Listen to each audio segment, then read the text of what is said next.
애플리케이션 보안 두 번째 주제 웹 해킹의 기초에 대해서 살펴보도록 하겠습니다. 여기는 이제 세 가지 이야기가 나오는데요. 그중에 첫 번째, 에, 해킹 기술의 진화, 국내 해커의 역사와 웹 해킹이 어떻게 해서 발전하게 되었는지 살펴보는 두 가지 이야기를 하도록 하겠습니다.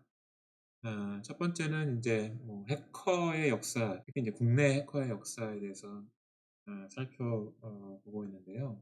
일단 최초로 1986년도 카이스트 김창범 씨가 유니콘이라는 이름의 이제 해커 동아리겠죠. 해커 동아리를 만든 것이 시초라고 알려져 있고요. 그다음에 이제 그 이후에 이제 1991년도에 해커 그룹 쿠스, 카이스트 해커 그룹 쿠스나 포항공대 플러스 이런 동아리가 생겨서 그 당시만 하더라도 이제 시스템이나 네트워크의 그런 취약점 같은 것들을 이제 공부하고 또 이제 공부해서 이제 찾아서 공격하는 어떤 그런 활동들이 이제 많았었었고요.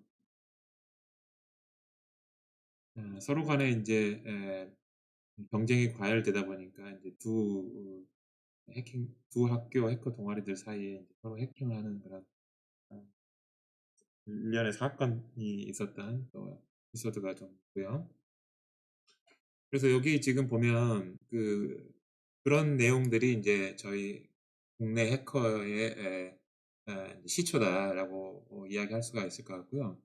그리고 이제 국내에서의 어떤 그런 어, 뭐 보안이라고 할 수도 있겠고 또 해킹이라고 할 수도 있겠고 의 역사들을 한번 해킹 대회를 위주로 한번 살펴보는 것도 재밌겠다 싶어서 이렇게 한번 정리를 해봤습니다. 일단은 1세대 대한민국 화이트 해커 그룹이라고 설명을 드렸던 것에 대한 위키 백과를 한번 링크를 한번 걸어 놓았으니까요. 한번 여러분들 살펴보시면 좋을 것 같습니다. 방금 설명해 드렸던 그런 내용들이 주로 좀 나와 있고요. 이제 요 당시는 1986년, 1990년대 이제 초반이다 보니까 아무래도 이제 국내에서는 이제 해커에 대한 이미지가 사실 제대로 되지 않아서 부정적인 이미지만 좀 있었어요. 이렇게 공격을 해서 뭐 어떤 어, 중요한 정보들을 이렇게 빼돌리고 이런 식의 어떤 활동만 하는 것으로 이제 부정적인 이미지가 있었었고 그런데 이제 여러 가지 이제 화이트 해커들의 이제 활동들이 이제 많아지고 그래서 해킹 사고 같은 것들에 대해서 이제 대응을 하기 위해서 여러 가지 이제 사실상 이제 보안 전문가 인력들도 좀 많이 필요하다. 그리고 또 해커가 이렇게 항상 어떤 부정적인 그런 행동만 하는 게 아니다라고 하는 그런 인식들이 이제 차츰차츰 쌓여서 2000년도 초에 2000년도죠. 2000년도에 이제 코드게이트라고 하는 그런 해킹 방어 대회가 또 열렸었었고 또 한국인터넷진흥원 그 당시는 한국정보보호진흥원이라는 이름이 조금 달렸었는데 한국인터넷진흥원 키사라고 하는 데서 이제 해킹 방어 대회나 소프트웨어 취약점 찾기 대회 요런 이제 해킹 컴퓨터 보안 관련된 그런 대회나 이제 컨퍼런스들이 많이 개최되면서 어 해커가 어떤 보안 전문가 인력 양성이라고 하는 어떤 그런 이미지로서 인제 받아들여지게 되는 어떤 그런 전환점이 인제 이루어진다라고 이해를 하시면 될 것 같습니다. 그래서 방금 말씀드렸던 이제 그런 컨퍼런스나 해킹 경진 대회 같은 것들의 아주 대표적인 것들이 이제 한 세 가지를 꼽아볼 수가 있겠습니다. 최초의 해킹 대회라고 할 수 있는 게 이제 해커스 랩이라고 하는 데서 개최한 해킹 왕중왕 대회라고 하는 게 있고요. 2000년도, 2001년도 열렸었었고 이때만 하더라도 그리고요. 그다음에 이제 키사라고 하는 한국인터넷진흥원에서 해킹 방어 대회가 이제 2004년도부터 2015년도 또 코드게이트 소프트 포럼이라고 하는 데에서 코드게이트라는 이름으로 국제 해킹 대회를 열었었고 2008년도부터 현재까지 진행이 되고 있습니다. 이런 해킹 대회들이 아주 국내에 굵직굵직한 그런 컴퓨터 보안 관련된 대회 컨퍼런스들이다라고 이해를 하시면 될 것 같습니다. 그래서 여기 보시면은 해킹 왕중왕대에 대한 내용은 해커스랩 위키백과에 여러분들이 찾아보시면은 자세한 내용들을 좀 살펴보실 수 있을 것 같고요. 그다음에 이제 키사 해킹 방어 대회 관련해 가지고는 여기 이제 키사 해킹 방어 대회라는 이름의 이 위키백과를 찾아보시면 2004년도부터 2015년도까지 어떤 사람들이 수상을 했는지에 대한 명단과 함께 또 이렇게 어떤 경우는 이제 링크까지 달려 있죠. 여기 보시면 아시겠지만 뭐 우리가 여러분 한 번쯤 들어보셨을 만한 박찬환 해커, 현재 그 스틸리언이라고 하는 그 보안 회사의 대표이사이기도 하죠. 그런 사람의 이름들도 보이게 되어 있고, 이따가 좀 말씀드리겠지만 장영진 교수이기도 하고, 현재는 이제 삼성 시큐리티 리서치, 미국에 있는 삼성 시큐리티 리서치 이름도 보이기도 하고, 그 다음에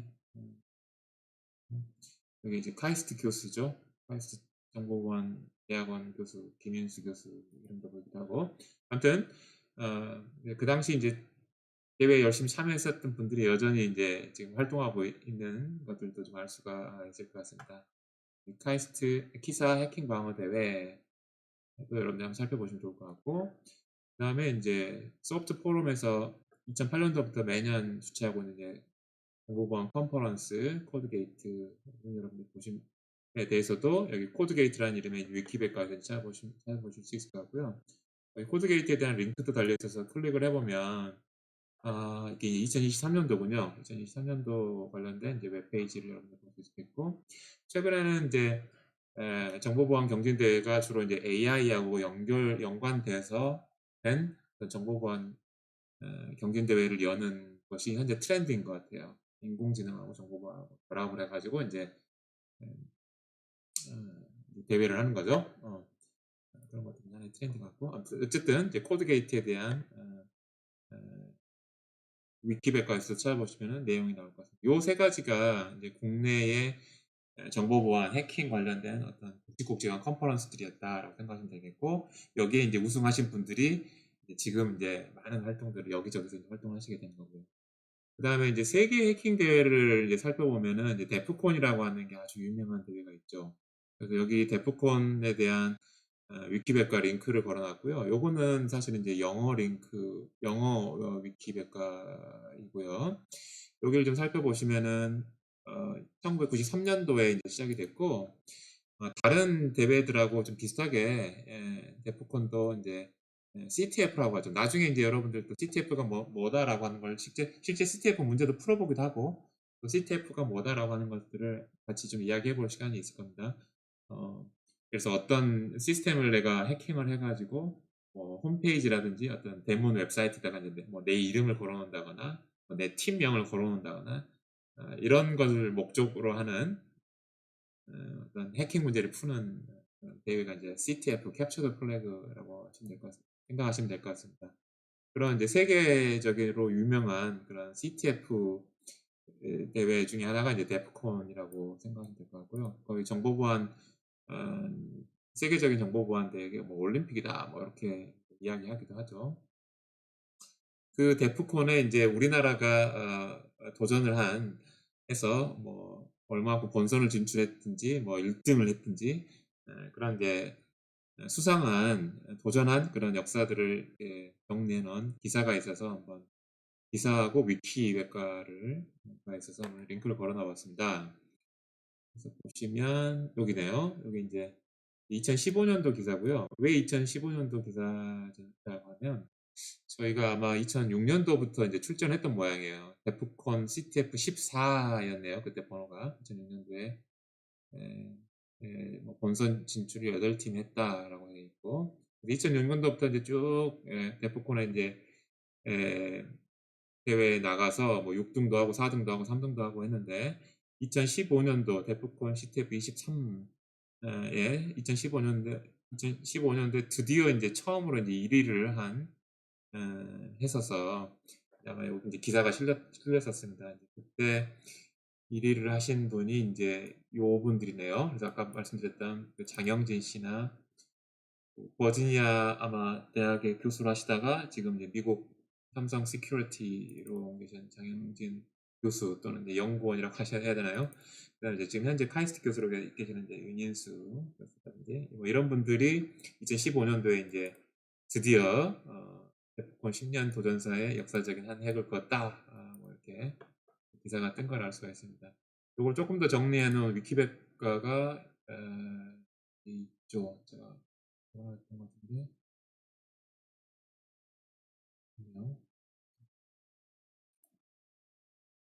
데프콘이라고 한번 찾아볼까요? 참고로 말하면 데프콘은 우리나라 유명한 래퍼도 데프콘이긴 하죠. 지금 이야기하는 거 대규모 해커 대회를 이야기하는 것이고, 여기 지금 데프콘 위키백과에 보면은 2006년도부터 이제 15년까지 그래서 최초로 우리가 이제 국내 우승할 때까지의 역사를 좀 위키백과에 잘 정리가 된 것 같고요. 그리고 참고로 이야기하면 올해 2023년도죠. 그러니까 작년이죠. 작년 2023년도가 이제 데프콘 시즌 31일이었던 것 같아요. 한미 캐나다 연합팀에서 역시 이때도 우승을 했습니다. 이때도 우승을 했고요. 이때도 아마 참여하신 분 중에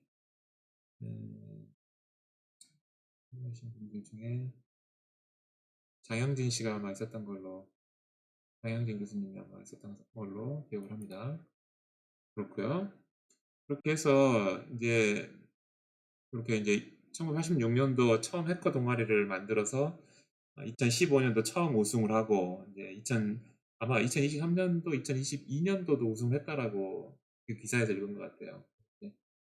세계적인 그런 보안 경진 대회 대포콘까지 나가서 이제 우승도 이제 쉽게 하고 하는 어떤 그런 수준에 이제 올라온 거죠, 우리나라도. 근데 이제 이런 대회들은 사실은 굉장히 이제 많은 공부를 해야 되고 많은 준비를 해야 되고요. 우리 주변에서 조금 한번 이런 경진 대회들이 어떤가라고 한번 쉽게 한번 좀 경험을 해볼 수 있는 경진 대회들이 있습니다. 그게 이제 호남 사이버 보안 컨퍼런스고요. 거기에 대한 이제 링크도 한번 이제 걸어놔 보았습니다. 호남 사이버 보안 컨퍼런스 링크를 가보시면 작년 같은 경우에 이제 웹 취약점 경진 대회를 비롯해서 한 서너 개 정도 보안 경진 대회가 있었습니다. 그래서 보통 9월이나 10월 정도에, 올해는 아마 10월인 걸로 알고 있고요. 9월이나 10월 정도에 이제 보안 컨퍼런스가 열리고, 이 보안 컨퍼런스를 이제 참여하기 위해서 이제 예선 접수를 해야 되겠죠. 그게 이제 보통 8월 정도에 이루어집니다. 한 번씩 여기 요 웹사이트들을 한 번씩 살펴보시고 한번 참여를 꼭 한번 해보시면 좋을 것 같고요. 그래서 이제 이런 역사들이 아주 재밌는 흥미진진합니다. 그래서 특히 이제 여기 그 키사 해킹 방어 대회, 아까 장영진 그 교수님이시기도 하고 현재 삼성 시큐리티 리서치 연구원이시기도 하는 장영진 전 교수님이 여기 키사 해킹 방어 대회 본인이 이제 출전했던 그런 에피소드들을 이렇게 아주 재미나게 이제 글을 올리셨고요. 그리고 이제 그때 이제 만났던 사람들도 지금 링크도 걸어놨어요. 그런 것들 한번 보시면 좋을 것 같고, 특히 여기 이제 박찬함 우리 스틸리언이라고 하는 정보보안 회사의 대표이사로 계시는 박찬함 대표이사도 지금 링크가 걸려 있는데요. 그 박찬함 대표이사 같은 경우에는 굉장히 또 이제 화이트 해커로서 아주 유명한 분이시기도 하고, 여러분들이 잘 아는 유키즈 온 더 블록 거기에 또 출연도 했습니다. 거기 이제 링크를 보시면은 그 유키즈 온 더 블록에 출연해가지고 이제 여러 가지 재밌는 화이트 해커에 관련된 재밌는 이야기를 나누었던 우리 유재석 어떤 그런 유튜브 동영상도 있으니까 요것들을 한번 좀 읽어보시면 그래도 이제 국내 어떤 정보보안 화이트 해커의 어떤 역사에 대해서 어느 정도 좀 이렇게 감을 잡을 수 있지 않을까라는 생각이 좀 재밌습니다. 꼼꼼하게 한번 읽어보시기 바랍니다. 그렇고요. 그리고 이제 초창기 이제 1990년대나 90년대 중반까지 뭔가 해킹을 한다라고 하는 거는 주로 시스템과 네트워크의 어떤 그런 취약점을 공략하는 그런 해킹들이 이제 대부분이었었어요. 그 당시에는 이제 웹사이트라고 하는 것들이 거의 없었었던 시절이었기도 하고요. 주로 이제 시스템상에 이제 포트가 열려 있으면 보통 포트라고 하면 이제 뭐 FTP 포트다, 뭐 이런 것들인 거죠. 그래서 이제 뭐 이메일 뭐 이렇게 뭐 서버에 이제 포트다, 뭐 이런 것들. 그래서 이제 시스템상에 포트가 열려 있으면 네트워크상으로 그 포트로 이제 접속을 할 수가 있고 또 그 시스템 안에 데몬이라고 하는 어떤 특별한 어떤 서버 같은 것들이 이렇게 떠 있어서 그 포트로 누군가가 이제 들어오는 거를 인제 포트를 통해서 들어오는 요청을 이제 서비스하는 어떤 어 서버 같은 이제 데몬이라고 하죠. 그런 것들이 인제 떠 있죠. 그래서 인제 그 당시 1990 년대 중반까지만 하더라도 그 포트가 열려 있는 것들을 확인을 하고 거기에 몰려 있는 서버 데몬의 어떤 취약점들을 공격을 해서 루트 권한을 뭐 이렇게 탈취를 하고 그래 가지고 인제 그 안에를 이제 뒤적고 다니는 약간 그런 주로 해킹 기법들이 인제 주요 해킹 기법들이었다라고 여러분 보시면 될 것 같고요. 그런데 인제 그래서 인제 그 포트가 열려 있으면은 뭔가 인제 공격 대상이 되는 거예요. 공격 침투 어떤 경로가 되는 거예요. 그런데 이제 90 년대 중반부터 그런 네트워크 포트들을 잘 관리하는 철저하게 관리하는 어떤 시스템 방화벽이나 뭐 IDS 인제 침입 탐지 시스템이라고 하는데요. 침입 탐지 시스템 같은 네트워크 보안 장비가 아주 인제 발전하게 되었어요. 그러다 보니까 상황이 요런 상황이 돼 버린 거예요. 마치 이렇게 예전에는 그냥 길만 있으면 다 뚫고 들어갈 수 있었었는데 성벽이 쌓여 있어서 함부로 그 포트에 들어가기 어려운 상황이 돼 버린 거죠. 예 그런 문제도 있었고 그래서 이제 어려워졌죠. 그리고 이제 1990 년대 중반 이후부터는 인제 웹이 발전하고 특히 2000 년대 이후로는 이제 웹이 굉장히 이제 발전하면서 웹사이트가 많아졌고 이제 웹사이트가 인제 어떤 시스템에 로 들어갈 수 있는 어떤 유일한 그런 통로가 됐죠. 그래서 이제 그 이후로는 주로 인제 시스템이나 네트워킹에 대한 해킹 공격보다는 이제 웹에 대한 해킹들이 더 많이 예 관심을 갖게 됐죠. 그래서 인제 우리가 애플리케이션 보안이라는 요 과목에서 이제 웹 해킹에 대해서 이제 관심 있게 이제 공부하게 되는 거죠. 그게 바로 왜 우리가 웹 해킹에 대해서 더 중점적으로 공부를 하게 되느냐라고 하는 이제 그런 이유 발전 배경이 되겠습니다.